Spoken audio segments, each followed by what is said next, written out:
दोस्तों, जब आप लोग किसी को ड्रीम फ्रीडम का प्लान समझाने जाते हो, किसी नए बंदे से आप मिलते हो तो आपको कुछ परेशानियों का सामना करना पड़ता है। लोग आपसे सवाल करते हैं, किसी वक्त तो हम ना गुस्से में आ जाते हैं या बहस करने लगते हैं कि ये बंदा पता नहीं क्यों मेरे से ऐसे सवाल कर रहा है। किसी से गुस्सा करके या किसी से बहस करके हम किसी को अपने साथ काम करने के लिए मजबूर नहीं कर सकते। जो आप पे सवाल कर रहा है ना, उसके सवालों के जवाब आपको देने ही पड़ेंगे, तभी वो आपके साथ रिलेट करेगा, तभी वो आपके साथ काम करेगा। ये मत सोचो कि ये बंदा तो बहुत सवाल कर रहा है तो ये तो बहुत नेगेटिव है। इसके लिए आपने करना क्या है, एक फार्मूला है जिसको हम बोलते हैं फील फेल्ट फाउंड फार्मूला। यानी कि जो भी आपसे कोई सवाल करता है तो उसको आपने क्या करना है कि हाँ, आपने बिल्कुल ठीक कहा है।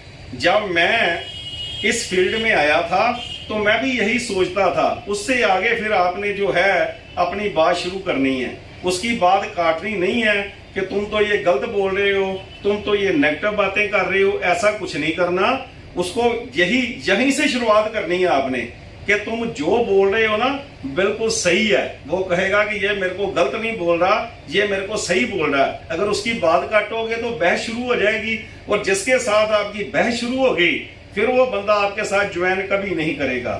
तो ऑब्जेक्शन हैंडलिंग पर हम ये सीरीज शुरू करने जा रहे हैं। उस सीरीज का आज ये पहला वीडियो मैं आपको देने जा रहा हूं। इसमें हम आपको बताएंगे कि जब आप फील्ड में जाएंगे लोगों के पास तो कौन कौन से सवाल जो है वो लोग आप पे करेंगे, और आपको उनके सवालों का जवाब जो है वो देना पड़ेगा। सबसे पहला सवाल जो लोग आप पर करेंगे वो कौन सा है कि अगर आपकी कंपनी भाग गई, तो पहले भी बहुत सी कंपनियां भाग गई हैं, क्या पता आपकी भी कंपनी भाग जाए। तो आपने गुस्से में नहीं आना, उसको कुछ गलत नहीं बोलना। आपने क्या बोलना है, सर बिल्कुल सही बोल रहे हो आप। यानी कि जब आप ये बोलोगे ना तो बंदा बोलेगा कि ये तो मेरे साथ रिलेट कर रहा है, आप बिल्कुल सही बोल रहे हो।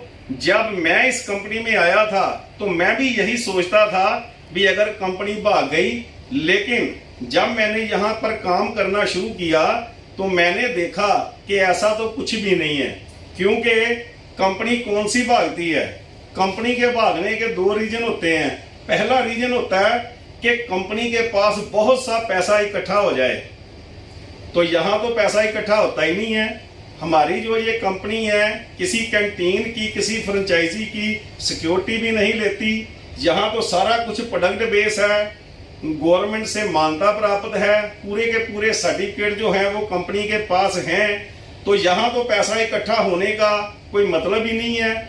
हमने तो यहाँ पे तो ऐसा चलता है कि पैसे दिए और प्रोडक्ट ले लिया, कुछ भी पैसा कोई भी जमा यहाँ नहीं करवाता। तो कंपनी के पास कभी भी पैसे इकट्ठे होंगे नहीं। और दूसरा रीजन जो होता है वो ये होता है कि कंपनी को घाटा हो जाए। तो घाटा होने का भी कोई चांस नहीं है।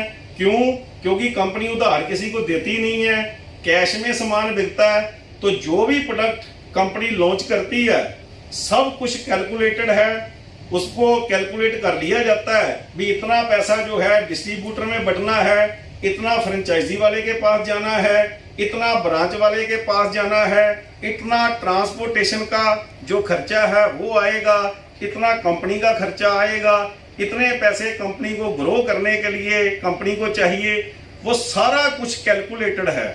और जहां सब कुछ कैलकुलेटेड होता है वहां घाटे का तो कोई चांस नहीं है।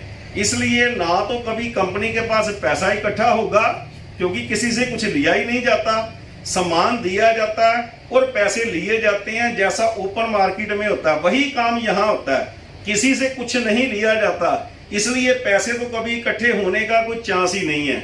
और घाटा भी कंपनी को कभी नहीं होगा, क्योंकि कंपनी कैश पे काम करती है, सब कुछ कैलकुलेटेड है, तो घाटे का भी कोई चांस नहीं है। इसलिए कंपनी के भागने का तो कोई मतलब ही नहीं है।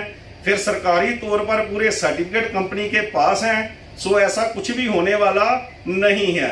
और दूसरी बात सरकार को पूरा टैक्स दिया जाता है। यहाँ पर अगर जितना भी पैसा बांटा जाता है सरकार को उसका इनकम टैक्स मिलता है, जो सामान बिकता है उसका जीएसटी, जितने भी टैक्स हैं वो पूरे के पूरे सरकार को पे किए जाते हैं। और आप लोगों को तो पता है कि जहां से सरकार को टैक्स मिलता हो सरकार उसको कभी बंद नहीं करती।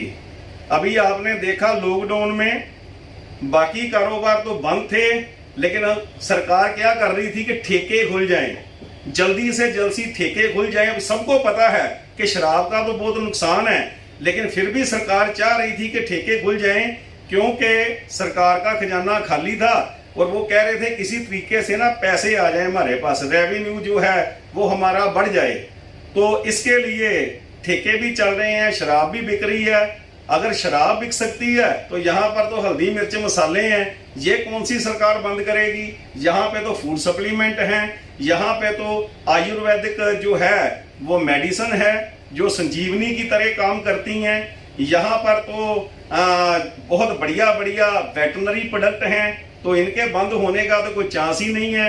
रहती दुनिया तक लोग हल्दी मिर्च मसाले खाते रहेंगे, रहती दुनिया तक लोग हमारी पेस्ट यूज करते रहेंगे, सुबह उठ के लोग नहाते रहेंगे, और रहती दुनिया तक हमारे जो वेटनरी प्रोडक्ट हैं, 3 तरह की कैटल फीड भी हमने दी है, बहुत अच्छे अच्छे प्रोडक्ट दिए हैं। वेटनरी प्रोडक्ट लोग गांवों में यूज करते रहेंगे और ये कंपनी चलती रहेगी, क्योंकि डेली यूज के प्रोडक्ट हैं, ये कभी बंद नहीं हो सकते। लॉकडाउन हुआ, बाकी सारे काम बंद हो गए, लेकिन ये जो डेली यूज के प्रोडक्ट थे ये बिकते रहे। लॉकडाउन में भी हमारे जो प्रोडक्ट हैं वो सेल होते रहे और लोगों का पैसा भी पहले से 1.5 गुना ज्यादा बना।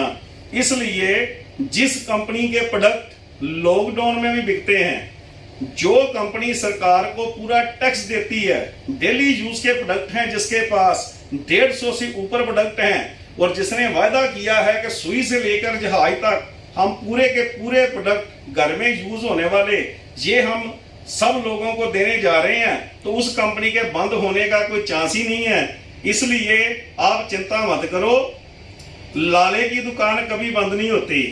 ये तो वो प्रोडक्ट हैं जो हर घर की जरूरत है, इसलिए ये कंपनी कभी बंद नहीं हो सकती। जय DF हर्बल।